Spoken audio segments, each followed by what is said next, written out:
We are looking at some of the alerts now from our next storm system. And after this weekend's nor'easter moves out towards the Atlantic, that other storm that Amy talked about is going to be setting in and striking through the next couple of days. Looking at some of our alerts, we actually have one new alert that just popped up within a matter of minutes.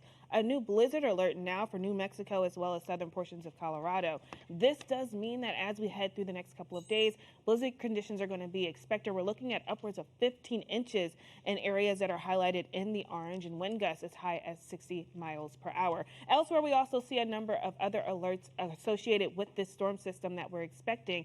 And as we look at the overall structure of the storm through the first half of the work week, we have our jet stream that has dipped far enough south to shift across the plains. That's going to help strengthen our area of low pressure that does develop after it moves out of the Rockies. This is going to be a powerful low as it moves off towards the east. We're looking at the opportunity for very strong winds due to this pressure gradient. That's just one of the indications. The tighter some of those lines are, the higher some of those winds are expected to be. This low is going to continue to shift off towards the east. It's going to bring in a plethora of different types of weather, whether it be gusty winds, whether it be the frigid temperatures that filter in behind that low, or whether it's the snow to the north and the wet weather to the south. Let's talk about the snow to the north for a minute. So Amy mentioned some of the blizzard conditions that are going to be possible in areas from Des Moines down through Kansas City. This takes us from Monday into Tuesday in some areas, even into Wednesday as it heads farther towards the east. Some of the stronger winds are also going to be pulling down a lot of that cold Canadian air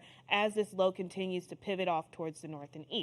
Taking you through time around 4 in the afternoon on Monday, heaviest of the snow looks to be over, say, the Central Plains, moving into the upper Midwest by Monday evening and into Tuesday. We'll watch areas like Milwaukee, Chicago, back towards even parts of the Mitten of Michigan, Marquette, to see the heaviest of the snow. When we look at the snow forecast, the heaviest of that snow really does filter in right through areas that are shaded in the pink. 5 to 8 inches of snow expected, and these are earlier indications of our snow totals. Things could certainly change, Amy, as we head into the next couple of days.